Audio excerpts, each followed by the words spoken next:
नमस्कार मित्रांनो, 5 minute English या यूट्यूब चॅनलवर आपले स्वागत आहे। तर आजच्या भागामध्ये आपण बघणार आहोत दीज आणि दोज यांचा वापर इंग्रजी संभाषणात कुठे करायचा असतो। तर दीजचा आणि दोजचा वापर आपण अनेक वचनामध्ये करणार आहोत, जिथे आपल्याला अनेक वचन वापरायचं आहे। म्हणजे एखाद्या गोष्टी एकापेक्षा जास्त आहेत हे सांगायचं आहे, लोक जास्त आहेत, वस्तू जास्त आहेत हे सांगायचं आहे। त्यावेळेला आपल्याला दीज वापरायचा आहे आणि त्याच वेळेला आपल्याला दोज वापरायचा आहे। तर दोज आपल्याला वापरायचा आहे जर अनेक वस्तू आणि गोष्टी जर दूर असतील आपल्यापासून, ठीक आहे, दूर असतील तेव्हा, आणि जर जवळ असतील त्या वस्तू तर आपण दीज वापरणार, अनेक असतील तर दोज वापरणार। हे आपण लक्षात ठेवूया। चला आपण उदाहरण बघूया। ही फुले ताजी आहेत, तर ही फुले अनेक आहेत, या सर्वांचा दीज आणि दोजचा वापर आपण अनेक वस्तू दाखवण्यासाठी सांगणार आहोत।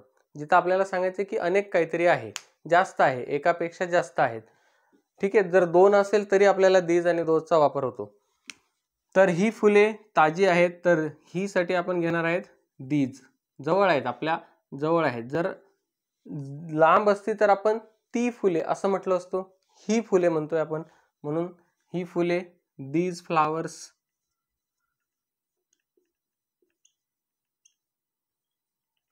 these flowers are fresh।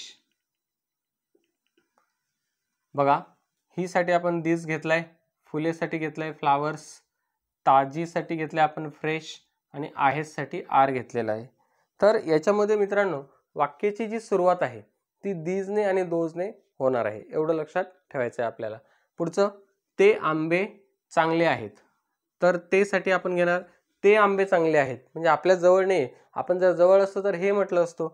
बघा, तर आपण या ठिकाणी ही दीज साठी काय घेतलं, इथं दीज साठी आपण घेतलेला आहे या ठिकाणी ती, हे पण आपण लक्षात ठेवूया। आणि दोज आता आपण घेणार आहोत, ते आंबे म्हणजे दोज, तर मराठीतला कुठला शब्द त्या ठिकाणी येतोय, ते, हे पण आपण लिहून घेऊया। ते, दोज म्हणजे ते असा एक अर्थ होतो। त्याच्यानंतर दोज मँगोज आर, इथं सुद्धा आपण आहेत साठी आर घेतलाय। बघा, ते मँगोज, ते म्हणजे दोज घेतला, मँगोज साठी आंबे घेतले, आहेत साठी आर घेतला, चांगले, दोज मँगोज आर गुड, चांगले म्हणू शकतो आपण। किंवा ते आंबे गोड आहेत, दोज मँगोज आर स्वीट असं म्हणू शकतो। त्याच्यानंतर ह्या मुली इंग्लिश शिकत आहेत, तर ह्या म्हणजे जवळ आहेत। बघा, अनेक वचन आहे, मुली, आंबे, फुले, या पद्धतीने। सो ह्या मुली म्हणजे दीज, आपल्याला मराठीच्या कुठल्या कुठल्या शब्दासाठी दीज घ्यायचे, तर मगाशी आपण ती फुले म्हटलं होतं, ही फुले म्हटलं होतं, तर या ठिकाणी ही आलं, ती पण येतं,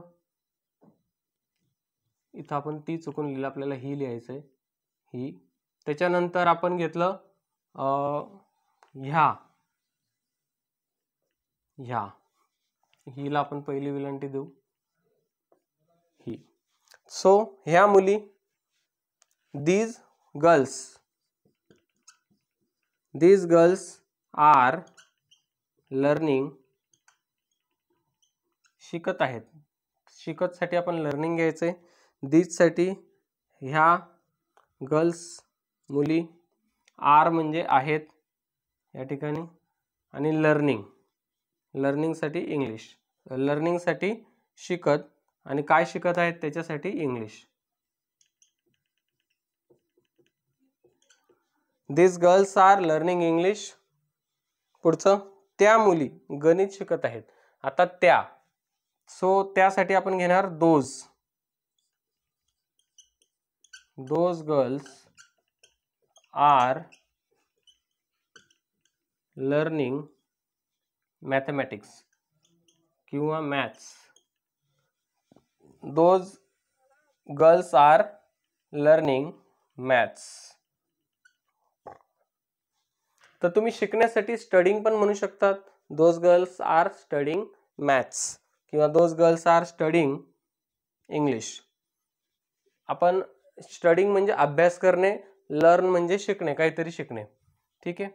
तर या ठिकाणी त्यासाठी सुद्धा आपण दोज घेतलेला आहे. बघा दोज आपण अजून कुठे घेऊ शकतो, त्या अनेक वचनी शब्द दर्शवण्यासाठी आपण त्या, ते अशा पद्धतीने दोज, ही आणि ह्या यासाठी दिस. बेसिकली दोज आणि दीज हे जे आहे हे आपण अनेक वचनामध्ये वापरतो. फक्त फरक एवढाच आहे, दीज असेल तर जवळ वस्तू असतील आणि दोज असेल तर त्या वस्तू लांब असतील, एवढं आपल्याला लक्षात ठेवायचं आहे. त्याच्यानंतर ही सर्व गोष्टींची पुस्तके आहेत. मग आता जवळ आहेत आपल्या म्हणून आपण ही म्हणतोय. सो दीज बुक्स, ही सर्व, आता आपण सर्व आहे म्हणून ऑल आधी लिहून घेऊया. दीज ऑल आर, बघा दीज आर आपण घेतलेलंच आहेत या ठिकाणी. These flowers are, these mangoes are, मग इथं काहीतरी आहे तर सर्व. सो दीज ऑल आर, गोष्टींची पुस्तकेसाठी आहे story books. These all are story books. Are साठी आपण आहेत घेतलेले. ठीक आहे. ऑल साठी सर्व. So these all are story books. These all are story books. पुढचं, हे सर्व माझे भाऊ आहेत, हे आपण घेतलेले या ठिकाणी. बघा दीज साठी अजून आपण हे पण घेतलेले. मराठीमध्ये बघा मित्रांनो अनेक शब्द असतात, इंग्रजीमध्ये त्याच्यासाठी एकच शब्द आहे. हे सर्व माझे भाऊ आहेत. So these all are my brothers. बघा हे साठी आपण दीज घेतलेला आहे, सर्वसाठी आपण ऑल घेतलेला आहे, माझेसाठी माय घेतलेला आहे आणि भाऊसाठी ब्रदर घेतलेला आहे. आहेत साठी तर आपल्याला आर घ्यायचं आहे. त्याच्यानंतर पुढचं वाक्य, ते सर्व माझे मित्र आहेत.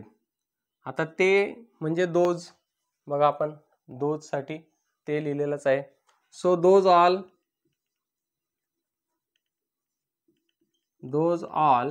R my friends.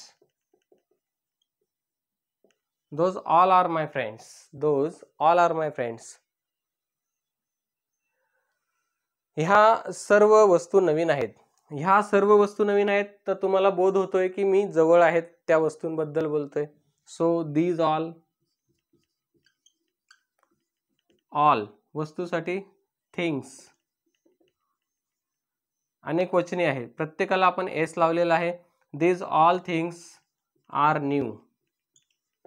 बघा ह्यासाठी आपण दीज घेतलंय, सर्वसाठी ऑल घेतलंय. दीज ऑल, वस्तूंसाठी थिंग्स घेतले, दीज ऑल थिंग्स, आणि नवीन आहेत आर न्यू. बघा यांना उलट करायचंय, आहेतला आधी घ्यायचंय आर, नवीन आहेत तर नंतर new. These all things are new. तर मित्रांनो यामध्ये आपल्याला बघितलं की जे वस्तू आहेत त्याच्यामध्ये आपण अनेक वचन लावलेलं आहे, इथं एस लावलेला आहे थिंग्स. याच्यामध्ये अनेक काय दाखवले आहेत आपण, मित्र दाखवले, फ्रेंड्स. याच्यामध्ये अनेक काय दाखवलेत तर भाऊ, ब्रदर्स, एस लागलेला आहे. बोलताना पण एसचा विचार करायचा आहे, उच्चार करायचा आहे. ही सर्व गोष्टींची पुस्तके आहेत, बुक्स, बघा या ठिकाणी. त्याच्यानंतर या ठिकाणी अनेक काय आहे, ह्या मुली, गर्ल्स, ह्या मुली. ही मुलगी म्हटलं असतं तर धिस गर्ल आलं असतं. धिस आणि दॅट आपण नंतरच्या पार्टमध्ये बघूया. आज आपण दीज आणि दोज पाहतोय. याचा उच्चार दीज आहे, इथं आपण लिहूया दीज, आणि याचा उच्चार आहे दोज, हे पण आपण लिहून घेऊया. तर त्या ठिकाणी पुढे ते आंबे, या ठिकाणी अनेक वचनी आंबे आहेत म्हणून मँगोज. इथं फ्लावर्स, एस. आपण सर्व ज्या गोष्टी आहेत त्या अनेक गोष्टींचा संदर्भ देत असताना जर अनेक गोष्टी जवळ असतील तर दीज, अनेक गोष्टी लांब असतील तर दोज वापरायचा आहे. चला आपण अजून काही उदाहरणं बघूयात. तर पुढचं वाक्य मित्रांनो, ही सर्व महत्त्वाची कागदपत्रे आहेत. सो ही साठी आपण काय घेणार आहेत, दीज ऑल आर, महत्त्वाची, important. These all are important documents, कागदपत्रे, documents. These all are important documents. आता दोजचा वापर अजून एका प्रकारे होतो, तो आपण बघूया. तर जे कोण आज आलेले आहेत, तर दोज हू, कोणसाठी आपण हू घेणार, जे साठी आपण दोज घेणार. So those who came today. Those who या ठिकाणी आहेत साठी आपण आर घेऊ शकतो, आपल्याला आरच घ्यायचा आहे. दोज हू आर, इथं कम घ्यावा लागेल. Those who are come today. कारण आर नंतर आपण जी रचना करतो मित्रांनो, टू बी, आर हे टू बीचं रूप आहे, plus V3. To be plus V3 ही पॅसिव्हची रचना आहे, जी याच्यामध्ये आपल्याला पाहायला मिळते. जे कोणी पास झालेले आहेत, बघा कधी कोण घेतो कधी कोणी घेतो आपण, जे कोण किंवा जे कोणी. So those who R past. Those who R past. तर या ठिकाणी आर नंतर ईडी. आपण काळाच्या रचनेमध्ये मित्रांनो टू बीच्या नंतर ING वर्ब हे शिकलेले आहोत. टू बी बघा, एम कमिंग असं असेल, इज कमिंग आणि आर कमिंग अशी रचना आपण काळामध्ये शिकलेलो आहोत. बघा, I am coming, he is coming आणि दे आर कमिंग असं वाक्य आहे. मी येत आहे, तो येत आहे आणि ते येत आहेत, दे आर कमिंग. तर तुम्ही म्हणाल की टू बीच्या नंतर तर आपण वर्ब ING घेतलं होतं, हे टू बी आहे सर्व हे, आणि इथं वर्ब प्लस ING घेतलेला आहे आपण, आणि इथं वर्ब प्लस V3 कसं काय? तर वर्ब प्लस V3 याच्यासाठी की पॅसिव्ह रचनेमध्ये आपण वर्ब प्लस V3 वापरत असतो. ठीक आहे. तर यामध्ये पुढचं, ज्यांनी आवेदन केलेलं आहे, आवेदन केलेलं आहे म्हणजे फॉर्म भरलेला आहे असं आपण म्हणतो. आता इथं आपण कोण आणि कोणी शब्द मुद्दाम ड्रॉप केलाय. ज्यांनी कोणी आवेदन केलेलं आहे किंवा ज्यांनी आवेदन केलेलं आहे ह्या सारख्याच अर्थाचे दोन वाक्य आहेत. पण इथं कोण आणि कोणी नसेल तरी पण आपल्याला हू हा घ्यायचाच आहे, याच्यासाठी मुद्दाम लिहिलं नाही आपण. सो दोज हू आर, अर्थ घ्यायचाच आहे. आवेदन केलं म्हणजे ऍप्लिकेशन केलेलं आहे, applied. So those who R applied, ज्यांनी फॉर्म भरलेला आहे, दोज हू आर अप्लाइड. तर दोजची या पद्धतीने सुरुवात होते. जे कोणी, जेव्हा आपल्याला अशा पद्धतीचं वाक्य म्हणायचं असतं, जे कोणी नाही का, जे कोणी बोलत आहेत, दोज हू आर स्पीकिंग. तर या ठिकाणी बघा एम इज आर नंतर ING फॉर्म सुद्धा बरोबर आहे आणि एम इज आरच्या नंतर V3 सुद्धा बरोबर आहे, पॅसिव्ह रचना आहे.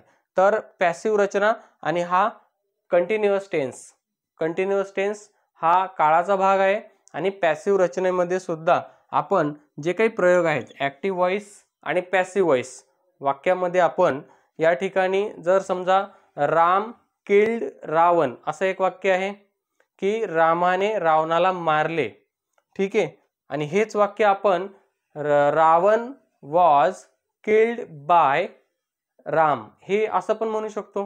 म्हणजे रावण रामाकडून मारला गेला, म्हणजेच काय, रामाने रावणाला मारले. सांगण्याची पद्धत वेगळी आहे, ज्याला आपण मराठीमध्ये कर्तरी प्रयोग, कर्मणी प्रयोग म्हणतो आणि इंग्लिशमध्ये ॲक्टिव्ह व्हॉइस, पॅसिव्ह व्हॉइस असतं. तर ह्या पद्धतीने आपण पॅसिव्हमध्ये आपण टू बीच्या नंतर डायरेक्ट V3 रचना घेत असतो. ठीक आहे. तर अशा पद्धतीने तुम्हाला दोज, दीज आणि दोज हे अनेक वचनांमध्ये कशा पद्धतीने वेगवेगळ्या वाक्यामध्ये त्याचा प्रयोग होतो हे नक्की समजलं असेल. तर तुम्ही माझ्या चॅनलला सबस्क्राईब करा, शेअर करा आणि कमेंट्स करा. धन्यवाद.